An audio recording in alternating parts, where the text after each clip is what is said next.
안녕하세요, 여러분.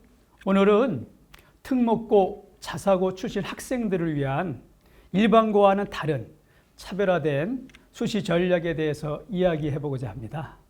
자, 영상 시작하기 전에 이 대학 합격을 위한 비법 하나 한번 맞춰보도록 하겠습니다. 자, 대학에 입학하기 위한 가장 중요한 거 하나, 비법 하나, 무엇이 있을까요? 한번 생각해 보세요. 그렇죠. 이 대학에 원서를 내는 것입니다. 원서를 내지 않으면 대학에 입학할 수가 없죠. 서울대 원서를 내야 서울대에 입학하는 것이고요. 연세대 원서를 내야 연세대 입학하는 것입니다. 연세대 원서를 내고 서울대에 입학할 수는 없잖아요. 그리고 원서를 낸다는 것은 지원하는 대학에 어느 정도 합격할 여건을 조성했다는 것을 의미합니다. 그래서 오늘 이 영상을 시청하는 여러분들은 수시에 희망하는 대학에 꼭 원서를 내게 되기를 희망합니다. 자, 그럼 지금부터 오늘의 이야기를 시작할까 합니다. 자, 이것은 매일경제신문에 실린 기사입니다. 특목고가 싹쓸이, 일반고 전멸이라는 기사 내용인데요. 여기서 수시 블라인드란 지원자의 학교명이나 이름 등을 가리고 학교에 후광 없이 공정하게 평가하겠다는 제도인데요. 그런데도 불구하고 특목고, 자사고가 서울대에서 합격자의 다수를 차지하고 있다는 기사 내용인데요. 자, 그렇다면 왜 이처럼 내신에 불리한 상황 속에서도 서울대의 특목고, 자사고 학생들이 다수를 차지하는 이유는 무엇일까요? 저는 두 가지로 보고 있습니다. 하나는요, 학생 개인의 학업 역량이 뛰어난 것이고요. 다른 하나는 우수한 교육적 환경 속에서 공부하고 있다는 것입니다. 특목고와 자사고에 입학하기 위해서 미리 갈고 닦은 기본 학력을 갖추어져 있을 것이고요. 그리고 또 나름대로 개인의 성취욕이 클 것입니다. 그리고 내신 경쟁을 두려워하지 않고 입학한 도전정신 등을 구비한 학생들이야말로 오늘날 우리 사회가 요구하는 창의적인 인재상이 아닐까 이렇게 생각이 드네요. 자, 또 다른 하나는 우수한 교육적 인프라가 잘 갖추어져 있는 환경 속에서 공부하고 있다는 것입니다. 일반고에 비해 특목고, 자사고는 대학 진학 노하우가 축적되어 있고, 그리고 학력을 신장하기 위한 심화 선택 과목의 개설, 그리고 다양한 교육 특색 프로그램 등을 운영하여 학생부 종합전형 선발 방식에 최적화되어 있는 학교입니다. 그리고 내신 경쟁 속에서 피어나는 동료 효과를 할까요? 경쟁 속에서 많은 스트레스를 받고 있지만 그것이 오히려 자극제가 되어서 더욱 분별하게 하는 힘이 되기도 합니다. 자, 그렇다면 여러분들의 선배들은 이 불리한 내신을 얼마큼 극복하고 합격했는지 일반고와의 합격선의 차이를 한번 살펴보겠습니다. 자, 이것은 연세대 인문계열 합격자의 내신 평균 등급표입니다. 자, 여기서 두 번째 학종을 한번 살펴보겠습니다. 맨 위 평균은 2.0이고요. 표준 편차는 0.64이네요. 그런데 우리가 주의 깊게 살펴봐야 할 부분은 하단 박스 플롯, 상자 그림이라 하죠. 이거 한번 살펴봐야 할 것입니다. 맨 아래의 꼬리는 최소값이고 맨 위 꼬리는 최대값입니다. 그리고 상자 밑은 상위 25%를 가리키고요.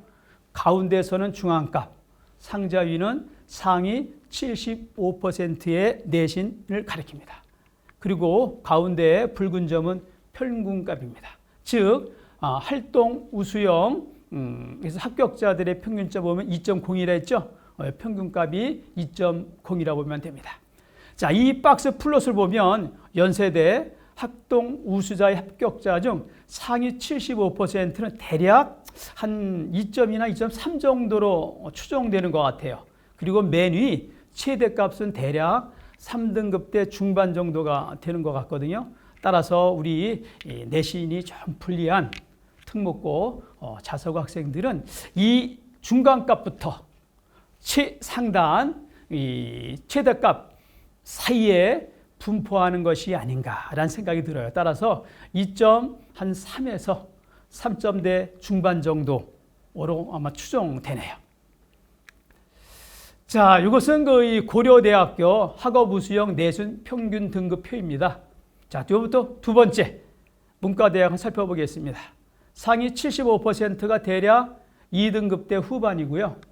최대값은 4.3 정도 되는 것 같아요.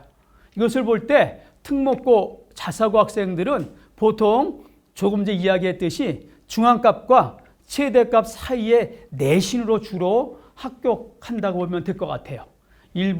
여기에는 일부 일반고 학생들도 포함되어 있겠지만요. 아주 소수겠죠?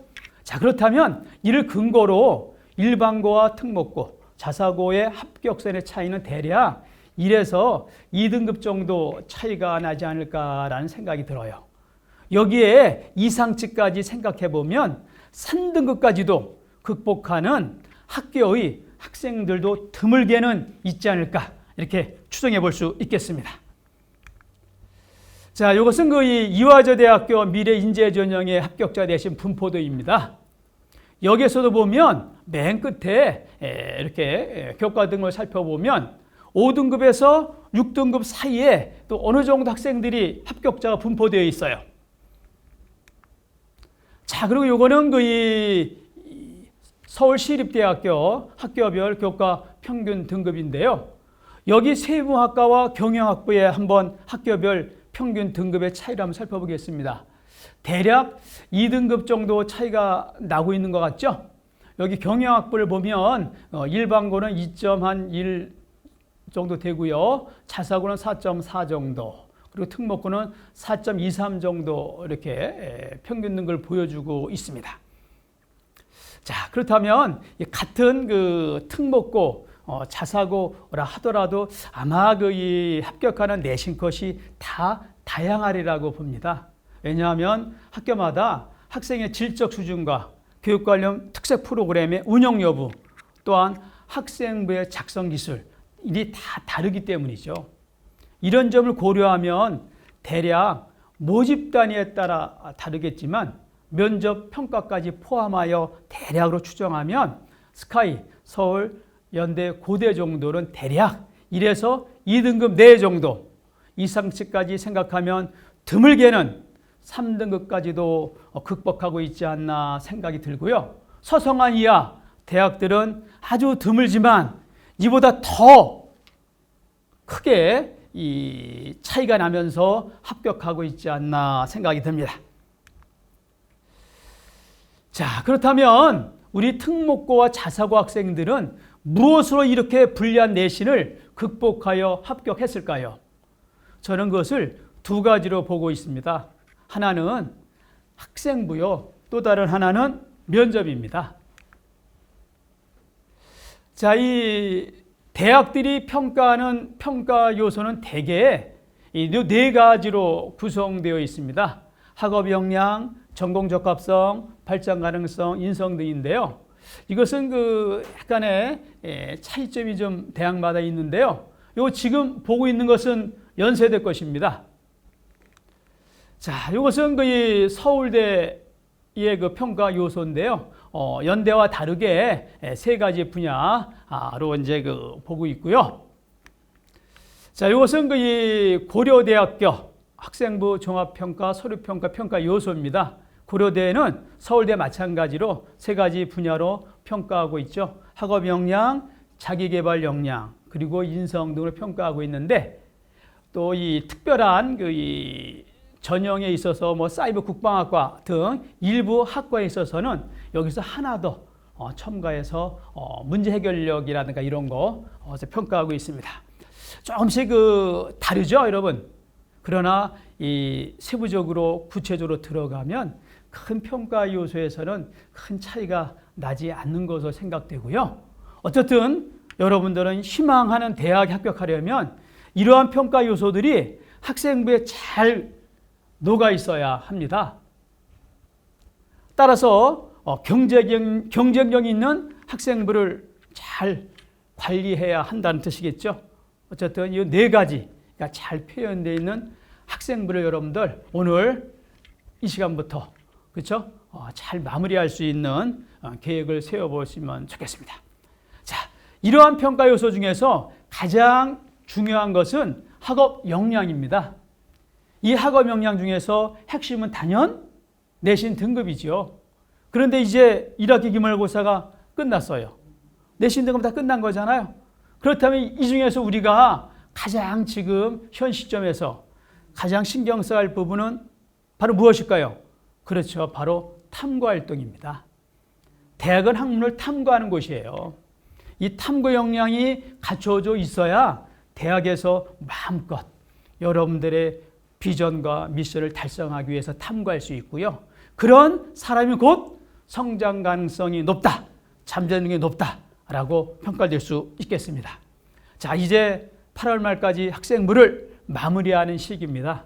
아직 시간은 남아 있습니다. 서류평가에서 높은 점수를 받으려면 이 탐구 역량을 어떻게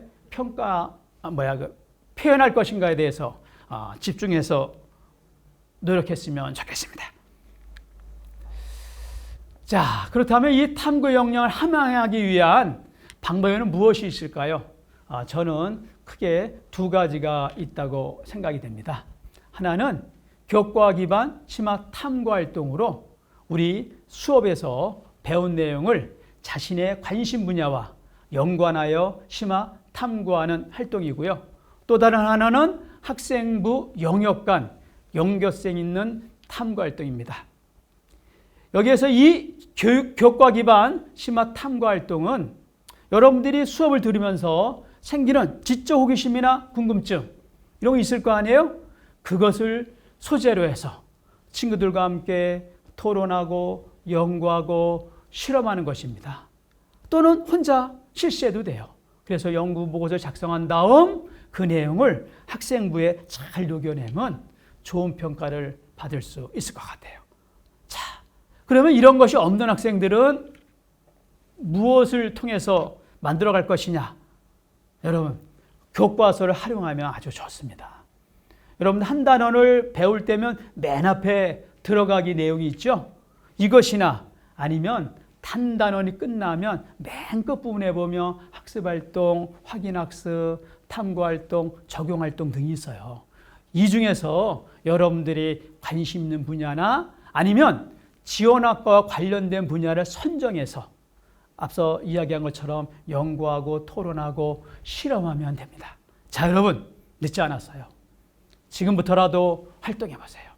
그런데 활동하면서 꼭 담임선생님이나 교과담당 선생님께 찾아가 조언도 구하고 결과물에 대한 평가도 받으면서 진행해 나가야 하는 거 알죠? 그래야 선생님께서 여러분이 탐구하는 내용을 알고 그것을 학생부 세특이나 창체 활동 속에서 기록해 줄 수 있잖아요. 자, 다음 그 학생부 영역 간의 연계성 있는 탐구 활동이란 뭐냐? 이것은 바로 교과와 교과, 교과와 비교과 간의 연계를 뜻하는데요. 학교 활동을 다양하게 하세요. 그런데 그 중에서 일부 활동은 하나의 교집합을 형성하면서 활동하면 아주 좋다는 것입니다. 이 교과와 교과의 연계 활동은 이 국어와 경제 과목을 연계시킨다거나 영어와 물리 또는 수학과 체육, 음악과 컴퓨터, 미술과 경제 등 과목 간의 유기적 연계 활동을 말하는 것인데요. 예를 들면 국어, 지문이 다양하죠. 이 속에서 여러분들이 관심 있는 내용을 한두 개 집어내서 집중적으로 탐구하는 겁니다. 또는 농구와 함수와의 관계를 연구하든가. 그렇죠? 또 아니면 뭐냐면은 이 물리 속에 들어가 있는 경제 지식을 한번 활용해 보는 거. 이것도 아마 괜찮을 듯해요. 자, 여기 특히 농구와 함수 관계에 있어서 이러한 이 연계 활동은 체육으로 보면요, 심화 탐구 활동이고요. 수학에서 보면 적용 활동이 되겠죠. 아마 이런 소재는 교과서에 찾아보면 무지하게 이제 많을 겁니다. 자, 다음 교과와 비교과 간의 연결인데요. 이것은 교과와 창체 간의 유기적 활동으로 보면 됩니다. 즉 봉사활동을 수행하면서 우리나라의 복지의 문제점을 한번 인식한 후 이에 개선 방안을 한번 연구하는 거예요. 봉사활동 입장에서 보면 후속 연구활동이고요. 사회과목 입장에서 보면 심화 탐구활동이 되겠죠. 특히 이 분야, 이런 분야 여러분들 맘만 먹으면 충분히 다양하게 탐구활동을 할 수 있는 분야예요. 즉 여러분들 내가 제주도로 수학여행 갔다. 그럼 그냥 가는 것이 아니라 지질에 관심 있는 사람은 제주도 지질에 대해서 한번 탐구해 볼 수도 있고요. 또 경제에 관심 있는 사람은 제주도 지역의 경제활동 상황을 한번 연구해서 그 내용을 토대로 발표도 하고, 그렇죠? 보고서도 작성하면서 학생부를 풍부하게 하면 되겠죠. 이러한 교과와 비교과 간의 연계성 있는 활동이 바로 요즘 가장 뜨고 있는 것 중에 하나, 융합적 탐구 활동이에요. 이를 수행하다 보면 여러분들의 배경 지식도 늘고요. 또한 전공 적합성 소재도 만들어지고 학습 의지도 돋보여질 뿐만 아니라 독서 활동도 풍부해집니다. 인터넷만 대충 찾지 말고 한두 개 책을 읽으면서 학생부 세특이나 독서 상황에 기록하면 더욱 좋죠. 특히 연구활동을 수행하는데 이것의 근거가 될 수 있는 독서가 세특이나 독서 상황에 기록되지 않았다면 대학에서 과연 이것을 어떻게 평가할까요? 여러분들이 탐구활동을 수행했다면 반드시 독서 상황을 학생부에 꼭 기록해 주었으면 좋겠습니다. 이것이 바로 학종에서 평가하는 지표인 학업 역량, 전공 적합성, 발전 가능성, 그리고 인성 모두를 커버하는 아주 좋은 활동이라 할 것입니다. 더 나아가요. 여러분들이 이제 1단계가 통과되어 2단계에 실시하는 제시문 기반 면접에서도 좋은 평가를 받을 수 있는 토양이 될 수 있을 것입니다. 자, 두 번째 이 면접 역량인데요. 이 면접에는 크게 두 가지가 있습니다. 하나는요, 제출 서류 기반 면접이고요. 또 하나는 제시문 기반 면접이 되겠습니다. 오늘날 이 면접의 영향력은 매우 큽니다. 특히 면접 비율이 높은 서울대 50%죠. 고려대학교 계열 적합형 40%입니다. 같은 경우는 면접으로, 그렇죠? 여러분들의 부족한 내신을 만회할 수가 있어요. 그래서 지금부터 면접 연습을 많이 하기 바랍니다. 학생부 또는 관심 분야나 사회 이슈들을 가지고 부모님이나 친구들과 대화하거나 토론하며 면접 기술을 신장했으면 합니다. 또한 희망하는 대학의 기출문제를 분석해서 실전처럼 연습해 보기도 하고요. 어쨌든 말하기 능력을 길러야 할 것입니다. 이 말하기 능력은 하루아침에 신장되기가 좀 어려워요. 그리고 긴장하거나 약간 주눅이 들면 면접 당시에서 여러분들 좋은 점수를 받을 수가 없어요. 그래서 연습 많이 해야 할 것입니다. 다음 자기소개서입니다. 이 자기소개서는 학생부에 기록되지 않는 여러분들의 강점이나 학생부에서 조금 부족한 부분을 채울 수 있는 아주 괜찮은 전용 자료이지요. 올해가 자소서 마지막 제출하는 해입니다. 그런데도 불구하고 자소서를 제출하게 하는 대학들에게서는 뭔가 여러분들을 자소를 보다 의미 있게 반영하려고 하는 의도가 아닐까, 이런 생각이 드네요. 따라서 여러분들 올해 방학 때 자소서 작성에 좀 더 신경을 썼으면 합니다. 자, 다음 우리 특목고 학생들은요, 수시와 정시를 동시에 겨냥하는 걸치기 전략을 수행했으면 좋겠습니다. 아무래도요, 이 불리한 내신 상황 속에서 수시에만 의존하기에는 아주 위험 부담이 큽니다. 우리 특목고와 자사고 학생들은 그래도 기본 학력이 갖추어져 있잖아요. 좀 힘들고 어렵지만 수시와 정시를 동시에 겨냥하는 이러한 수업 준비, 입시 준비 했으면 좋겠습니다. 그리고 모의고사 성적에만 너무 자만하지 마세요. 수능 보는 날의 컨디션과 긴장 정도, 그리고 문제 유형과 난이도에 따라서 여러분들의 점수가 큰 변수로 작용할 수도 있어요. 수시 원서 쓰고 끝까지 수능 성적 향상에 최선을 다했으면 합니다. 즉, 긴장의 끈을 놓지 않고 수능 공부를 하다 보면 저절로 면접 준비도 아마 될 거예요. 그러면 의외의 고득점도 나올 수가 있어요. 여러분들은 기본 학력이 잘 갖춰져 있는 학생이잖아요. 자, 수시와 정시, 요즘 보통 이 서울 소재 주요 대학들은 거의 반반 정도 뽑고 있는 상황이거든요. 발표된 것에 의하면 수시는 보통 60%, 정시가 보통 40%인데 왜 45%냐? 네, 그것은 말이죠, 여러분들. 수시에서 다 합격자 모두가 다 등록하는 것은 아니거든요. 왜냐하면 수시 원서 6개를 내다 보면 아주 복수 합격자가 너무 많아요. 이 복수 합격자들이 그중에서 하나의 대학만 선택하기 때문입니다. 그래서 주요 대학들은 보통 5% 내외 정도가 수시에서 정시로 넘어와요. 그래서 정시 모집 인원이 대개 45% 내외 정도 되게 됐습니다.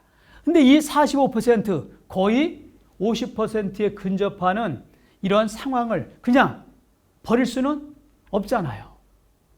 정시가 졸업생의 주 무대라 하지만 어쨌든 우수자원들이 대거 수시에 합격하기 때문에 정시의 합격선이 낮아질 가능성도 매우 높고요.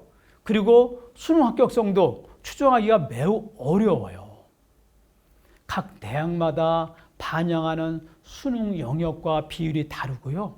그리고 우수자원이 수시로 얼만큼 빠져나간지도 추정할 수가 없어요. 그래서 아주 의외의 결과에 속출하고 있으니까 자, 우리 자사고, 특목고 학생들은 좀 힘들지만 수시와 수능을 동시에 준비하면 좋을 것입니다.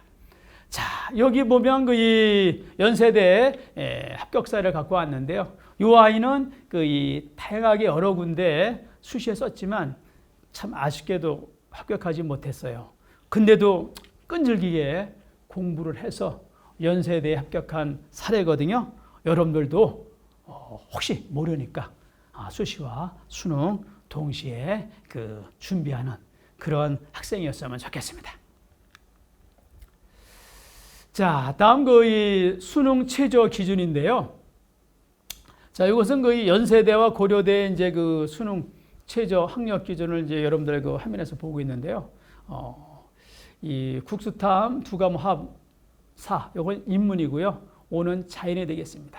고려대는 작년에 보다 올해는 이제 1등급 정도 낮췄죠, 여러분들. 따라서 여러분들 이 정도면 우리 특목고 자사고 학생들은 무난하게 통과될 것으로 보여요. 그런데 말이죠, 여러분들. 수능 체제 맞춘다는 생각으로 공부하지 마세요. 수능 보는 날이 여러 변수에 따라 의외의 결과가 나와서 낭패를 당할 수도 있어요. 이 점 명심했으면 합니다. 자, 다음 이 정시 준비를 하는 학생들은 논술 전형도 함께 준비했으면 합니다. 오늘날 논술 모집 인원은 많지가 않아요. 그래서 논술만 집중적으로 준비할 수는 없고요. 정시와 논술 함께 준비하면 아마 좋은 결과가 오지 않을까라는 생각이 들어요. 이 논술만 반영하는 대학도 있고요. 논술과 학생부를 반영한 대학, 그리고 최저 기준을 적용하거나 적용하지 않는 대학들 다양하게 선발하고 있습니다. 그런데 논술은 누가 합격할지 장담할 수가 없어요. 논술 실력도 있어야 하겠지만 그날의 운이 매우 중요하게 작용하는 전형이기도 합니다. 나에게 유리한 주제가 나올 수도 있고요. 또는 수능 최저에 걸린 학생들이 많아서 나에게 추가 합격이라는 의외의 결과도 얻을 수가 있겠습니다. 그래서 정시를 준비한 학생은 수능과 논술 2개 꼭 준비하세요. 자, 다음 수시 지원 시 여러분들이 고려할 사항 몇 가지를 한번 정리해 보았습니다. 자, 첫 번째, 수능 최저 여부입니다. 이 최저가 있느냐 없느냐, 또 이 최저가 높냐 낮냐에 따라서 내신 합격 커트라인이 달라요. 그래서 우리 특목고와 자사고 학생들은 최저가 있고, 그리고 이 최저 기준이 높은 대학을 지원하면 유리합니다. 아무래도 일반고보다는 여러분들이 최저를 맞출 확률이 높겠죠? 다음 두 번째, 전형 방법을 한번 살펴봐야 합니다. 이것이 일괄 전형이냐 아니면 단계별 전형이냐에 따라서 합격선이 달라요. 일괄 전형이나 1단계 선발 배수가 많은 곳이 우리 학생들에게는 유리합니다. 일괄 전형의 경우 추가 합격될 수도 있고요. 1단계 선발 배수가 많은 대학에 지원하면 내신이 좀 낮아도 1단계에 포함될 여지가 높잖아요. 그러면 이 부족한 내신을 면접으로 만회할 수도 있잖아요. 연대활동 우수는 인문계는 2.5배수, 자연은 4배수를 선발하고 있고요. 고려대학교 학업우수형 전형은 모두 다 6배수로 1단계를 선발하고 있습니다. 그러다 보니 이 연대는 고대보다는 주로 교과 성적으로 1단계를 선발하는 관계로 고대보다는 연대는 좀 교과 성적을 많이 좀 본다는 의미겠죠. 그래서 그런지 어떻든 간에 연대가 고대보다는 내신 합격 컷이 조금 높은 편입니다. 자, 다음 세 번째, 전형 요소와 비율입니다. 여러분, 이 학생부 교과만 반영하는 전형이 있고요. 그리고 서류평가만 반영하는 전형이 있습니다. 그리고 이 두 개를 섞어서 전형하는 대학도 있거든요. 이것이 어떠하게 전형 요소가 구성되고 비율을 정하느냐에 따라서 합격선이 다릅니다. 같은 교과 추천이라 하더라도 학생부 교과 100%와 학생부 교과 플러스 서류의 경우 합격컷이 단연 다르겠지요. 그래서 학생부 교과를 많이 반영하는 대학보다는 학생부 종합평가나 서류평가의 비율이 좀 높은 대학을 지원하면 우리 특목고 자사고 학생들은 유리할 것입니다. 또한 면접 능력도 굉장히 중요하거든요. 그래서 면접 능력이 뛰어난 학생들은 면접 비율이 높은 대학이 유리하겠죠. 그리고요, 이 면접이요, 수능 이전에 보느냐, 이후에 보느냐에 따라서요, 경쟁률도 다르고 합격선도 달라요. 특히 서강대, 성대, 한양대 등은 학종에서 면접 없이 서류평가로만 선발하고 있거든요. 이런 경우 요즘 학생들 사이에서 유행하는 말 수시 납치 될 수 있으니 주의할 필요가 있겠습니다. 다음 네 번째, 충원율인데요. 여러분들 원서를 쓰기 전에 대학에 이게 그 3개년의 충원율 한번 살펴봤으면 합니다. 충원율을 보면 대개 인과학과가 좀 높아요. 이 한양대 그 학종 생명공학과 충원율을 보면 3개년간 다 400%가 넘어요. 400에 500%, 4배수에서 5배수 정도 되거든요. 그리고 특히 상위권 대학의 경우 자연계의 충원율이 좀 높은 편입니다.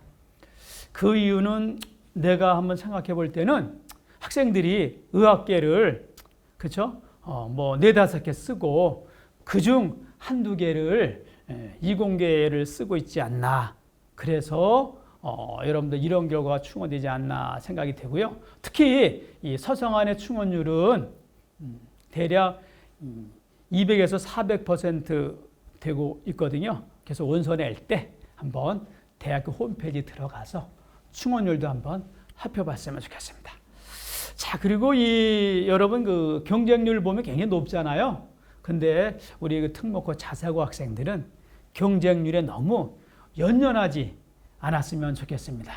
지금 화면에 보이는 표는 고려대 것인데요. 이거 보세요, 한번. 1단계만 통과되면 실질 경쟁률이 2대1도 안 돼요. 1.98대 1이잖아요. 이처럼 말이죠. 수능 최저가 있는 대학은 이를 충족하지 못한 학생들이 많아요. 또한 면접에 미응시하는 비율도 아주 높아요. 그래서 실질 경쟁률이 매우 낮아지는 경향이 있습니다. 그래서 여러분 과감히 한번 도전해 보기 바랍니다. 자, 다음 이 자소서 제출 여부인데요. 자, 이 자소서는 여러분들의 학업 역량이나 성장 가능성, 지원 동기, 교육 환경 등을 살펴보기 위한 전형 자료인데요. 올해로서 아마 이 자소서가 제출하는 것이 마지막 해이죠. 어떻든 간에 여러분 자소서 제출 유무를 한번 살펴보고 지원할 필요가 있어요. 아무래도 여러분들이 부족한 내신을 약간 커버할 수 있는 마지막 전형 자료이잖아요. 자, 밑에 이 부분은 2023학년도 수도권 자소서 제출 대학 목록입니다. 한번 참고하세요. 자, 다음은 모집 요강 변경 여부를 꼭 좀 살펴봤으면 좋겠습니다. 자신이 희망하는 대학의 수시 모집 요강을 보고 모집 인원은 변경되지 않았나, 또는 전형 방법, 전형 요소, 또는 수능 최저 기준의 변동 등을 살펴볼 필요가 있어요. 대학들은 말이죠, 입시를 치른 후에 사후평가를 실시합니다. 그래서 무엇이 문제점인가 라는 걸 한번 검토한 다음은 그것을 반영하는 그 내용을 다음에 전형 요강에 포함시키고 있거든요. 자, 이런 변경 여부에 따라 입시 합격선이 달라지니까 꼭 좀 살펴보았으면 합니다. 자, 오늘은 좀 길게 이야기 좀 했네요. 이제 얼마 남지 않는 기간 제가 앞서서 이야기한 내용을 토대로 여러분들의 입시 한번 계획을 한번 세워서 나름대로 한번 분발해서 꼭 여러분들 원하는 대학에 합격했으면 합니다. 자, 우리 종로 학원에서는요, 여러분들의 이 입시를 돕기 위해서 1:1 컨설팅을 진행하고 있습니다. 단연간의 입시 지도 경력 가이신 전문가 분들과 특목고 자사고 출신 교사진이 직접 진행합니다. 특히 저희 특목 자사고 팀은 컨설팅 신청을 여러분들이 하시면 제출하신 서류를 토대로 함께 공동으로 검토한 다음 최적의 지원 전략을 수립해 드릴 예정입니다. 그래서 1:1 컨설팅을 신청하실 때 신청을 이렇게 선생님을 통해서 신청하시면 그분과 여러분들의 한번 합격을 그렇죠? 이렇게 한번 돕는 개별적인 컨설팅을 실시하니까 많이 신청해 줬으면 좋겠습니다. 자, 오늘 이 이야기를 좀 이렇게 좀 했는데요. 이 잠깐 앞서서 이야기했지만 얼마 남지 않는 그렇죠? 7, 8월 방학 기간 동안에 학생부 마무리 잘 하시고 그리고 자기소개서 그렇죠? 심혈을 기울여서 잘 작성해서 여러분들이 희망하는 대학에 꼭 합격했으면 합니다. 자, 이상으로 마치고요. 오늘 여러분 들어주셔서 감사합니다.